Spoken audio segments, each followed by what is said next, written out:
আজকে ধরেছি কোরআনে আদালত আছে, বিচার বিভাগ আছে। চোরের কি শাস্তি, ব্যভিচারের কি শাস্তি, জীব মাতালের কি শাস্তি, যারা গুটকা খায় তাদের কি শাস্তি, সব কোরআনে নাই। নাইটা বলতে পারবেন না। আমি আদালত বিভাগ কোরআন থেকে ধরেছি। এখানে 10টা আইন রচনা করেছেন আল্লাহ, ধারা একটার পর একটা বলছেন। জি, একটা জীবিত উদাহরণ আপনাদেরকে দিই। আমাদের ভারতবর্ষের কথা বলছি। স্টেশনে, বাস স্ট্যান্ডে, অফিসে, আদালতে, হসপিটালে, প্ল্যাটফর্মে, ট্রেনে, বাসে, সব জায়গায় একটা আইন লেখা আছে। কি? ধূমপান করবেন। কি লেখা আছে? আরে এতগুলো লোক মুখ খুলে না। ধূমপান নিষেধ। ট্রেনে কোথায় লেখা আছে এক জায়গায় বলেন তো? গেটে উঠবেন, ওখানেই লেখা আছে, এরকম ক্রস দেওয়া আছে, ধূমপান নিষেধ। যাদেরকে খুব বিড়ি খেতে মন যায় ওইখানে গিয়েই খায়। ঠিক না ভুল? এক গাল ধুঁয়ো টানবে, আর আইনকে উড়িয়ে দিলেন, দেখে নিলেন। মানছে কেউ? মানছে? তাহলে আইন বেঁচে আছে না মারা গেছে? জোরে বলেন। মারা গেছে। আর নেতারা যারা আইন করেছে তারা বেঁচে আছে, আর তাদের আইন। এবার আসেন, শ্যামলতলা বলেন, আপনার গ্রাম বলেন, কালিয়াচক বলেন, মালদা বলেন, মুর্শিদাবাদ, দিনাজপুর, আপনার কিনা বীরভূম, বর্ধমান, পুরুলিয়া, মেদিনীপুর, বাঁকুড়া, হুগলি, নদিয়া, 24 পরগনা বলেন, শুধু পশ্চিমবঙ্গ নয়, এই করে ঝাড়খণ্ড বলেন, বিহার বলেন, গোটা ভারতবর্ষ বলেন, পৃথিবীর একটা মসজিদে দেখিয়ে দিতে পারবেন না যে ধূমপান নিষেধ লেখা আছে। কোন মসজিদে লেখা নাই। কিন্তু যত বড়ই বিড়িখোর হোক না কেন, ওর হাতটা ধরে যদি মসজিদে নিয়ে যান, আগে বিড়িটা ফেলবে, পায়ে করে নিগড়াবে, তারপরে মুখটা কুল্লি করবে, এরপরে মসজিদে বসবে। ওকে যদি মসজিদে 3 ঘন্টা বসিয়ে রাখেন, ভুল করে বিড়িতে হাত দেবে না, বরং বিড়িটাকে চেপে চেপে রাখবে যেন কেউ না বুঝতে পারে। তার কারণ হলো ধূমপান যে হারাম, কুল্লু মাসকারিন হারাম। বিশ্ব নবী বলে গেছেন, আইন যিনি করেছেন, নেতা মারা গেছেন, জান্নাতের ঘুমে মদিনায় শুয়ে আছেন, কিন্তু তার আইন আজও বেঁচে আছে। বেঁচে আছে না নাই? দেখেন, নেতা বেঁচে আছে, আইন মরে গেছে। আবার এদিকে নেতা মরে গেছে, তাও আইন বেঁচেছে। দেখো, এরকম এরকম হবে। আমি সব ডান দিকে লি, ওই জন্য বাড়াও, তার বাড়াও, শেষ দিকে আসবে সব। যাও, গাল দিবে তো দাও গাল। তো নেতা মারা গেছে, কিন্তু আইন, জোরে বলেন, আইন। হ্যাঁ, শেষ কথাটা যেটা শেষে বলবো সেটা আগে বলে দিই। পেশির ক্ষমতায় মানুষ নামে প্রাণীকে শাসন করা যাবে না। বিশ্বনবী বলেছেন, ক্ষমতা ভরতে হবে ভিতরে ঈমানের। ঈমানের ক্ষমতায় মানুষ সোজা হয়ে যাবে, কিন্তু আমাদের পেশির ক্ষমতায় সোজা করতে হবে না। এবার আইনগুলো কি? আল্লাহ আদালত দিচ্ছেন আমাদেরকে। আদালতটা দেওয়া যখন শেষ হচ্ছে, আল্লাহ কি ভাষা বলছে দেখেন। হ্যাঁ, ধরেন একটা উদাহরণ দিই। আমার গাড়িতে বা যে মসজিদে ছিলাম, মসজিদে 20খানা ব্যাগ আছে, তার মধ্যে আমার 5টা। 20খানা ব্যাগ আছে, তার মধ্যে আমার 5টা। তো আমি কাউকে বললাম, ভাই আমার 5টা ব্যাগ এখানে এনে দাও, ওর ভিতর থেকে। প্রত্যেকটাতে আমার নাম লেখা আছে, ফোন নাম্বার আছে। ও পড়ে পড়ে পড়ে নিয়ে এলো।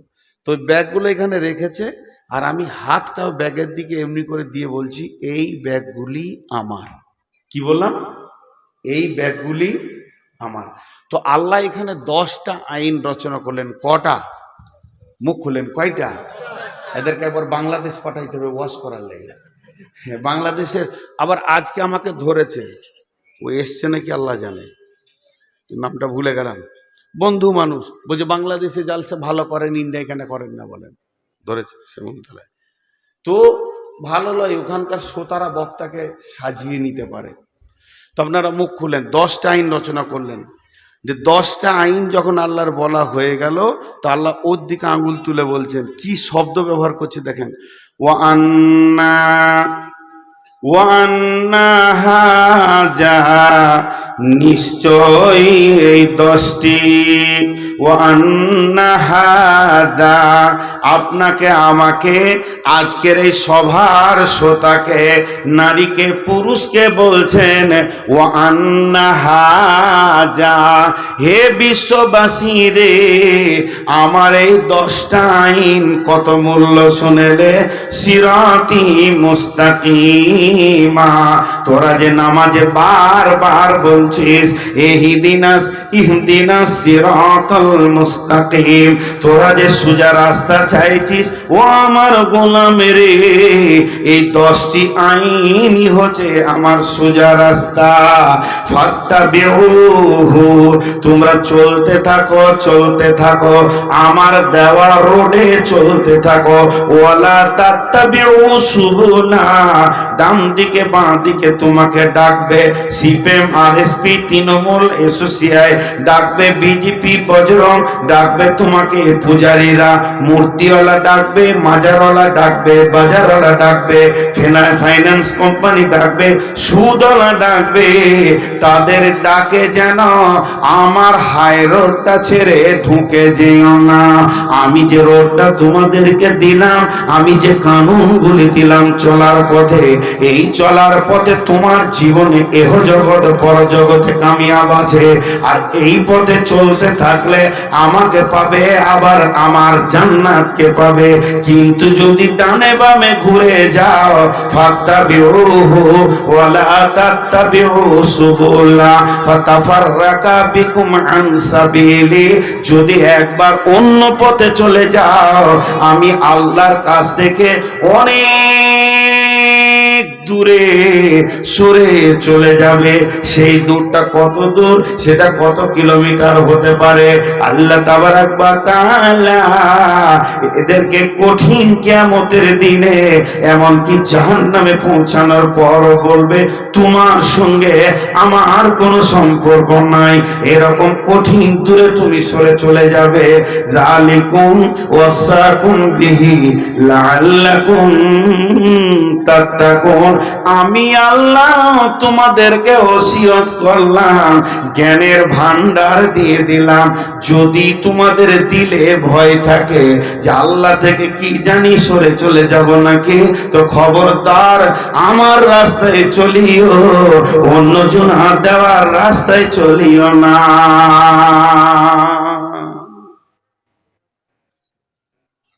পৃথিবীর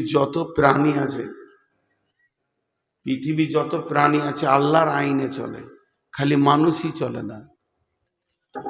মানুষ নিজের নিজের মতবাদ তৈরি করেছে, প্রতিদিন সকালে আইন রচনা করছে, এটাই করতে হবে, ওইটা ওই করতে হবে।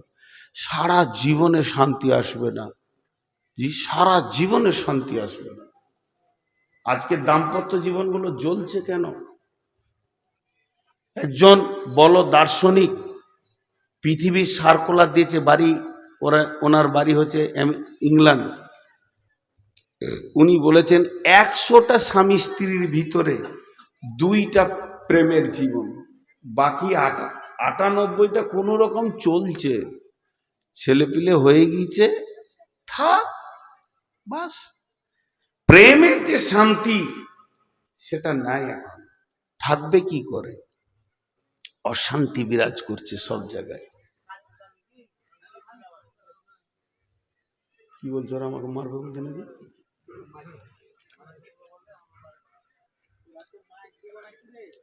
যা যা যা, মাছ ধরে নিয়ে আসবে, আর মাছ নিয়ে আসবে, আমাকে দিবি যাবা। তো এই আইনগুলোকে এবার 1 নম্বর ধারা ধরছি। নাম্বার 1, আল্লাহ তার নবীকে বলছেন, বলে দাও কুল তাআলাউ আতুলু মা হাররামা রাব্বুকুম আলাইকুম আল্লা তুশরিকু বিহি শাইআ। নবী হে, তুমি আমার গোলামদেরকে আমার কালাম পাককে তেলাওয়াত করে সুন্দর করে বুঝিয়ে দাও, তাদের আক্কেলে বিবেকে ভরে দাও, তাদের হৃদয়ের ভিতরে পুশ করে দাও। কি করে দাও? আতুলু মা হাররামা রাব্বুকুম আলাইকুম, তোমাদের রব তোমাদের জন্য হারাম করে দিয়েছে। কি হারাম করেছে? আল্লাহ তুশরিকু বিহি শাইআ, তুমি আল্লাহর সঙ্গে কাউকে শরীক করিও না। পৃথিবীর বুকে তুমি যা করবে করবে, কিন্তু রবের সঙ্গে কাউকে শরীক করবে না। প্রথম আইনটা, শিরক মুক্ত জীবন যদি না হয় না, তো একটা মুশকিল আছে। মুশকিলটা কি? নামাজ, রোজা, হজ, যাকাত, যত আমল আছে সব আমলে তিনটে জিনিস থাকতে হবে, নাহলে ওই আমলটা কবুল হবে না। সব আমলে তিনটে জিনিস থাকতে হবে, নাহলে আমলটা কবুল হবে না। সেই তিনটে জিনিস কি? এক নম্বর, এক আল্লাহর উপরে ঈমান, শিরক মুক্ত ঈমান। আর দুই নম্বরটা কি? দুই নম্বর হলো ওই ইবাদতে আল্লাহর হুকুম থাকতে হবে। আল্লাহ বলেছে মাজারে যা, আল্লাহ বলেছে গাছতলায় যা, মূর্তি পূজা কর, দেবদেবীর পূজা কর, মাজারের পূজা কর, সূর্যের পূজা কর, আগুনের পূজা কর, গাছের পূজা কর, কবরের পূজা কর। এক নম্বর আল্লাহর হুকুম থাকতে হবে, দুই নম্বরে রসুলের তরিকা থাকতে হবে। নবীজি করেছেন কেমন ভাবে, কে করেছেন কি করেননি, এই দুটি থাকতে হবে। তিন নম্বর ঈমান থাকতে হবে। এই তিনটে জিনিস যার ভিতরে নাই, হারাবাল্লাহু আমালাকুম, আল্লাহ তাবারাক ওয়া তাআলা তার জীবনের সমস্ত গুনাহকে, নেকিকে, যত নেকি করেছে গুনাহ তো থাকবেই তার জমা, সমস্ত নেকিকে সে যদি কোটি টাকাও দান করে থাকে আল্লাহর কাছে কবুল হবে না, হবে না, হবে না। সমস্ত নেকি তার জিরোতে পরিণত হয়ে যাবে। অতএব তাই আমার আল্লাহ প্রথম নম্বরে বলছেন, হে আমার গোলামের দল, তোমরা শিরকের মতো গুনাহ করিও না।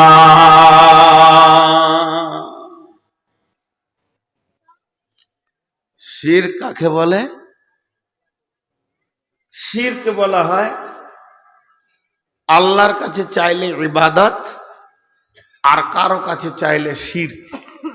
আল্লাহকে সাজদা করলে ইবাদত, গায়রুল্লাহ আল্লাহকে বাদ দিয়ে কাউকে সাজদা করলে শিরক। এক কথায় আল্লাহর কাছে চাওয়া পাওয়া, ঈমান, আকীদা, সাজদা যেটা আছে, আল্লাহকে বাদ দিয়ে আরেকজনকে মিডিয়া বানালে সেটা শিরক। আর আল্লাহ বলছেন, ইন্নাহু মান ইউশরিক বিল্লাহি ফাকাদ হারামাল্লাহু আলাইহিল জান্নাতা ওয়া মাওয়াহুন নার। নিশ্চয় শিরক এমন একটা জিনিস, পৃথিবীর বুকে যদি কেউ শিরক করে মারা যায় আর মওতের আগে পর্যন্ত যদি সে তওবা না করে, তার অন্ধতা যদি দূর না হয়, আর আল্লাহর কাছে যদি সে পৌঁছে যায়, মুশরিক কোনদিন কোনো না কোনো সময় জান্নাতে পৌঁছাবে না। মুসলমান ইমানদার যদি জেনা করে, চুরি করে, মার্ডার করে, গুনাহ করে, এরা জাহান্নামে যাবে। কি হিসাবে যাবে? যা সাজা হিসাবে যাবে। যতটা পরিমাণ গোনা অতটা পরিমাণ জেলখানায় থাকবে, তারপরে এসে পৌঁছে যাবে জান্নাতুল ফেরদাউসে। আল্লাহ তাকে জান্নাতে দেবেন। কিন্তু মুশরিকদের কোনো ভালো আমল কবুল হবে না। জাহান্নামে থেকে যাবে তিনটি গ্রুপ, একটা হলো মুনাফিক, একটা হলো মুশরিক, আর একটা হলো কাফির। এরা কোশ্চিনকালেও জাহান্নাম থেকে বের হবে না। অতএব শিরক একটা এমন গুনাহ, ভুলবশত যদি কোনো তৌহিদবাদ পন্থীর লোক মিথ্যা কথা বলে ফেলে, ভুলবশত যদি চুরি করে ফেলে, যদি ইমোশনাল জেনা করে ফেলে, তো আমার রব চাইলে তাকে মাফ করে দেবেন। আর আমার রব বলেছেন, আমি শিরকের গুনাহ কোনোদিন মাফ করবই না তওবা ছাড়া। আর একবার তওবা করলে জীবদ্দশায় দ্বিতীয়বার শিরক আর করবে না। শুধু তাই নয়, মুশরিক হালাতে যদি তার নিঃশ্বাসটা চলে যায়, ওই লোকটা জাহান্নাম চলে যাবে। বিশ্বনবী কয়েকজন লোককে সঙ্গে করে নিয়ে একটা ইহুদিদের ছেলে অসুস্থ পড়ে আছে দেখা করতে গেলেন। সাহাবীরাও সঙ্গে রয়েছেন, কারণ ওই যদিও ইহুদিদের ছেলেটা একদম এই মাত্র শৈশব কৈশোরের ছেলে, যৌবন কেবল ওর কাছিয়ে আসে, ওই রকম একটা ছেলে বিশ্ব নবীকে খুব ভালোবাসতেন, সবসময় নবীজির কাছে থাকতেন। কখনো দাঁতন এনে দিতেন, কখনো জুতোটা সোজা করে দিতেন, কখনো লোটাটা হাতে ধরিয়ে দিতেন, যেন কখনো কখনো নবীজির কাছে সময় কাটাতেন। ওই ছেলেটা অসুস্থ পড়ে গেছে, আর অসুস্থ পড়ে যাওয়ার কারণে আল্লাহর নবী তাকে দেখা করতে গেছেন। তো দেখছেন ছেলেটি মুমূর্ষ অবস্থায় পড়ে রয়েছে, এক্ষুনি হয়তো জানটা চলে যাবে, আজরাইল এক্ষুনি পৌঁছে যাবে, এই অবস্থায় রয়েছে। তো আল্লাহর নবী তার মাথার কাছে বসলেন, আর বসার পরে বললেন, হে সোনা মানিক, ওরে আল্লাহর গোলাম, তুমি আমার সঙ্গে বলো, আশহাদু আল্লা ইলাহা ইল্লাল্লাহ ওয়া আশহাদু আন্না মুহাম্মাদান আবদুহু ওয়া রাসূলুহু। তুমি ইসলামকে কবুল করে নাও, তুমি কালেমাটা পড়ে নাও, আর তাহলে তুমি জাহান্নাম থেকে নাজাত পেয়ে যাবে। যখনই ছেলেটাকে এই কথা নবীজি বললেন, ছেলেটার পায়ের কাছে তার আব্বা দাঁড়িয়েছিল। সেই ছেলেটি ওই মুমূর্ষ অবস্থায় একবার আব্বার মুখের দিকে দেখছেন, একবার রসুলের মুখের দিকে দেখছেন। এমন সময় মনে মনে ভাবছে, আব্বা কি বলবে? যাই হোক, ওর আব্বা বলে ফেললো, রে আমার বেটা শোন, তোকে আবুল কাসেম যেটা বলছে শুনেলে। তার মানে আবুল কাসেম রসুলের আর একটি নাম। নবীজির একটা বেটা ছিল যেটা মারা গেছে, তার নাম ছিল কাসিম, এর জন্য আবুল কাসিম, কাসেমের বাপ। বাংলায় বলা যাবে, রে আমার বেটা, কাসেমের আব্বা যেটা বলছে শুনে নাও। আর যখনই ওই কথাটা ওর আব্বা বলল, ছেলেটি বলতে শুরু করলো, আশহাদু আল্লা ইলাহা ইল্লাল্লাহ ওয়া আশহাদু আন্না মুহাম্মাদান আবদুহু ওয়া রাসূলুহু। যখনই কালেমা সাক্ষী দিল, সঙ্গে সঙ্গে ইন্তেকাল হয়ে গেল।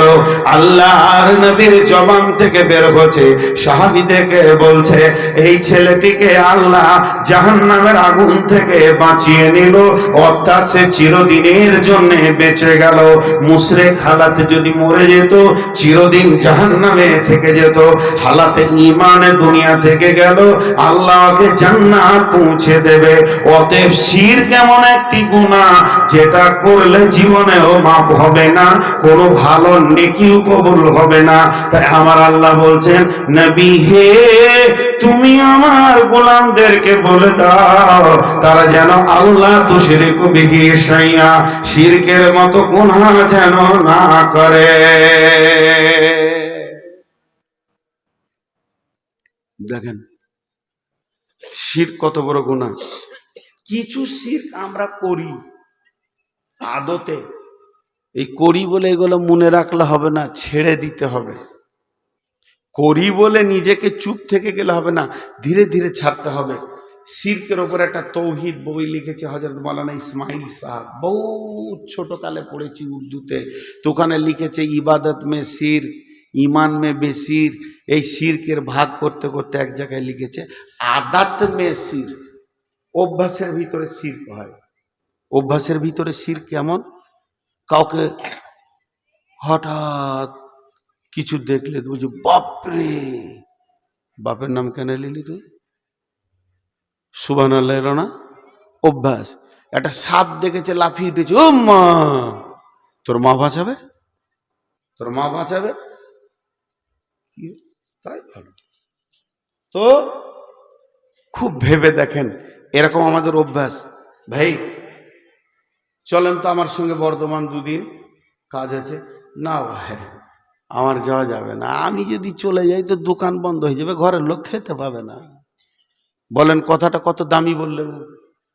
আমি যদি চলে যাই দোকানটা বন্ধ হয়ে যাবে, বাড়ির লোক খেতে পাবে না। আবার অনেক ষাঁড়ের মতো হয়ে বলবে মাদ্রাসার সেক্রেটারি আমি আমি আছে বলি মাসাটা চলছে, নাহলে বন্ধ হয়ে যেত, লে ভেজাল। আর আমার সঙ্গে যতজন ডেট নেয়, বিশেষ করে শিরকে কথা ওর মুখে বের হবেই, আমি তোবা করাই ফোনি বলে এই করালো, হিজারে যেমন বলবে করালো, হ্যাঁ এমনি সালাম আলাইকুম, আলাইকুম সালাম, ডেটটা হলো? বলে হ্যাঁ। ফাইনাল মৌলানা? হ্যাঁ আমি লিখে নিয়েছি, ইনশাআল্লাহ কবুল? হ্যাঁ কবুল। দেখেন মৌলানা জালসাটা আপনার উপরই ভরসা, তোর কপালে ঝাঁটা, আমার উপরে ভরসা। আল্লাহ যদি এখনই আমার জিভটাকে মেরে দেয়, ব্রেনটা মেরে দেয়, তো আমার কুটকুটি শেষ হয়ে যাবে। আমি বলি ইস্তেগফার করেন আপনি, নাহলে ডেটে যাব না। ভরসা আল্লাহর উপর। হ্যাঁ ওটা তো বটি, ওটা তো বটি, তখন ওর আক্কেল খুলে। তা আমাদের অভ্যাসের ভিতরে কিছু শিরক ঢুকেছে, এগুলো আছে বলি অহংকার করলে হবে না, এগুলো ছাড়তে হবে আস্তে আস্তে। জি। নাম্বার 2, আল্লাহর আইন, এটা মানুষের আইন নয়। এই আইনকে মাথা মেনে নিতে হবে। আল্লাহ বলছেন অবিল ওয়ালিদাইনি ইহসানা, যার মা বাপ আছে পৃথিবীতে, ইহদাহুমা আও কিলাহুমা, যদি দুটোর মধ্যে একটা থাকে কিংবা যদি দুটি থাকে, ফালা তাকুল্লাহুমা উফিউ ওয়ালা তানহারহুমা। দিবে দিবে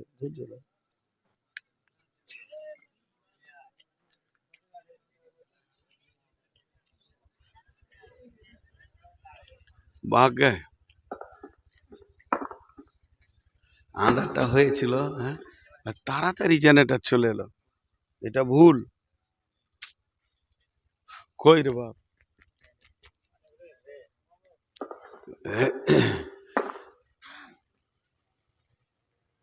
হয়েছে জেনারেটরটা তাড়াতাড়ি দেয়া ঠিক হয়নি, কিছু লোকের ঘর যাওয়ার ইচ্ছা ছিল, লজ্জায় বসে গেল, উঠেছিল অর্ধেকটা। হ্যাঁ কারেন্টটা ওদের দুয়াতেই গেছে। জি আল্লাহ মাফ করো। ভাই আপনাদের বিরক্ত লাগছে নাকি? তো কেমন আইন? এই আইনটা আল্লাহর। বাপ মা আইন নিজে করেনি রে বেটা, এটা আমার আইন, আমাকে তোদেরকে দেখতে হবে, তোর মাকে দেখতে হবে। মা বলেনি বেটা এটা আমার ব্রেনের আইন, আমাকে তোকে দেখতেই হবে, তোর মাকে দেখতে, বাপকে দেখতেই হবে। এই আইনটা কেন্দ্র থেকে এসেছে, আমার মা বাপকে ভায়া করে আসেনি, আল্লাহ মা বাপের ঘাড়ে দিয়ে ভায়া করে আমার কাছে আইন পৌঁছায়নি। আমি যেদিন কালেমা শাহাদাতের সাক্ষী দিয়েছি আশহাদু আল্লা ইলাহা ইল্লাল্লাহ, সেদিনই আইনটা ঢুকে গেছে। নূর মোহাম্মদ রে, তোর পেছন দিকে তাকিয়ে দেখ, তোর বৃদ্ধ মা, বৃদ্ধা মার বৃদ্ধ বাপ আছে কিনা? আল্লাহকে বললাম হ্যাঁ আছে। তখন আমার আল্লাহ বলছেন এদের ব্যবহারে উফ শব্দটাও করবি না। ফালা তাকুল্লাহুমা উফিউ ওয়ালা তানহারহুমা, তাদেরকে ঝিড়কাবি না, নিজে উফ করবি না। ওয়াকুল্লাহুমা কাউলান কারীমা, তাদেরকে মহব্বতের কথা শোনাবি, তাদেরকে মিষ্টি মিষ্টি কথা শোনাবি, খবরদার ধমকাবি না। মা বলছে বেটা আব্দুল লতিফ, জি মা এদিকে এসো তো, এক কাজ করো বেটা, ফারাক্কা যাও তো। তো গাছ সাইকেলটা নিয়ে বেরোচ্ছে, এ বেটা শোন শোন শোন, যেতে হবে না, বস, দরকার নেই। বলছিলাম যেটা লাগবে না, তো বসে গেল। যা রে বেটা, যা যা যা, হলেই ভালো হয়। তখন ওর আব্বা বলছে, কোথায় যাবি রে? বস, যেতে হবে না, আমি নিয়ে এসছি। এই যা, যাস না, যা, যাস না। নিঃশ্বাসকালে রেগে বলছে, উফ মা, এটা বলতে মানা করছে। তারা 1000বার তোকে ডান দিকে বাঁ দিকে করবে, তুই উফ বলবি না। জি, লাভ কি হবে? মা বাপের বারে অনেক গল্প, অনেক উপন্যাস, অনেক কথা বলেছি। কি হলো বলেন দিকে, কি হলো বলেন? লাইনটা এসেছে, দেখেন আমি বুঝতে পারিনি, বুঝিয়ে দিলে। লাইন এসেছে, তার জন্য ও চেঞ্জ করলে, তো ওরও হুঁশ নাই যে চেঞ্জটা কখন করতে হবে। আল্লাহ তাবারাক ওয়া তাআলা বলছেন, দেখ তোর মা বাপের ওপরে কোনো কথা বলিস না, তবে যদি মা বাপের সঙ্গে ভালো ব্যবহার করিস, আমি আল্লাহ তোকে 2খানা উপহার দিব। ওয়ান জাবেরিন রাদিয়াল্লাহু তাআলা আনহু قال قال رسول الله সাল্লাল্লাহু আলাইহি ওয়াসাল্লাম, হযরত জাবের রাদিয়াল্লাহু তাআলা আনহু বর্ণনা করছেন, আল্লাহর নবী বলেছেন, মান সালাসা কুন্না ফীহি ইয়াসাল্লাল্লাহু আকবাহু ওয়া ইয়াদখুলুহু জান্নাতাহু। পৃথিবীর বুকে যে 3টি আমল করে যাবে, আল্লাহ তাবারাক ওয়া তাআলা তার গুনাহগুলিকে maaf করে দেবেন। মত হবে আসানে এবং হাসতে হাসতে জান্নাতে যাবে। সেই 3টে কাজের মধ্যে একটা কাজ, অবিলম্ব ইহসানুল মামলুক, রিফকুল ওয়ালিদাইন, রিফকুন বিযাইফি, ইহসানুল মামলুকি, সাফকাতুল ওয়ালিদাইনি। মা বাপের সঙ্গে সাফকাত করতে বলেছে, ভাষাটা বের করেছে সাফকাত, মানে মা বাপকে হারাইতে হবে, কিছু কাজে হারাইতে হবে। এটাতে হারাইলে নাকি কেমন? আপনার আব্বা ডাকছে পেছন থেকে, রফিক রে, এই রফিক। কয়বার বলেছে? 2বার। রফিক রে, এ রফিক। কয়বার বলেছে? 2বার। আপনি 5বার বলেন, জি আব্বা, আব্বা কি বলছেন আব্বা, আব্বা বলেন, আব্বা আমি হাজির আছি, আব্বা বলেন, কিছু বলছেন আব্বা। কলজাটা ঠান্ডা হয়ে যাবে। মা যদি একবার বলে, খাদিজা রে, বড় বহুকে ডাকছে, খাদিজা, মা বলেন, মা কি বলছেন, মা শোনা, মা বলেন, আমি রেডি আছি, কি চাই, কি দরকার, মা বলেন। ও 2বার বলেছে, আমি 10বার বলবো। জি, কলিজাটা ঠান্ডা হয়ে যাবে। এই ব্যবহার আর অঙ্গভঙ্গি দিয়ে, 2টি জিনিসকে দিয়ে যদি কেউ মা বাপের দিলকে ঠান্ডা রাখতে পারে, তো তার মত হবে আসানে, আর হাসতে হাসতে জান্নাতে যাবে। এর জন্য আমার আল্লাহ বলছেন, নবী হে, আর বৌমারা শ্বশুর শাশুড়ির দিল ঠান্ডা রাখবে। এর জন্য আমার নবী বলছেন, আমার আল্লাহ বলছেন, নবী হে, তোমার উম্মতদেরকে বলে দাও, আমার গোলামদেরকে বলে দাও, তারা যেন মা আব্বার সঙ্গে ভালো ব্যবহার করে। নাম্বার 3, ولا تقتلوا أولادكم من إملاق نحن نرزقكم وإياهم। হে পৃথিবীর পুরুষ এবং নারী, হে নরনারী ও মা বাপের দল, তোমরা খেতে দিতে পারবো না, সংসারে সচ্ছলতা থাকবে না, অভাব দেখতে পাবো, খাবারের টান চলবে, ছেলে মেয়েকে সুখের জায়গায় পৌঁছাতে পারবো না। এই নিয়তে খবরদার তোমরা নিজেদের সন্তানগুলিকে কেটে কেটে ফেলে দিও না।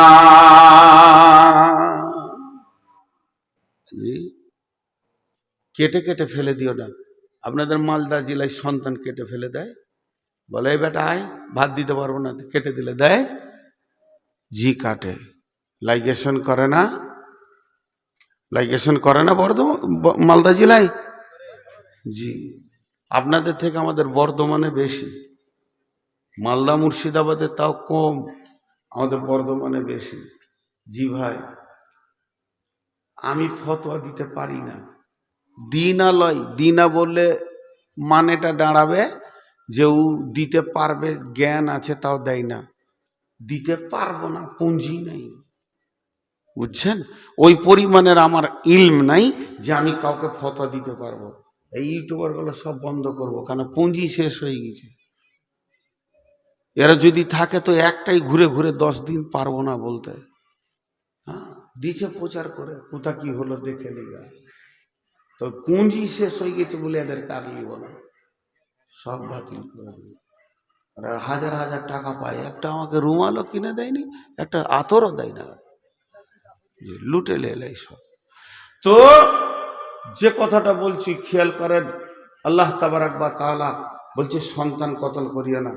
আমাদের বর্ধমান জেলায় এক আলিম ছিলেন, উনি দুনিয়া থেকে চলে গেছেন। ওনার যদি ফতোয়া এত কড়া ছিল, আমার আব্বারা বলতেন, অনেক মুরব্বিকালের, নাম বলবো না, কবি নজরুলের শিক্ষক ছিল, এটাও ধরে নিতে পারেন, কবি নজরুলের শিক্ষক ছিল।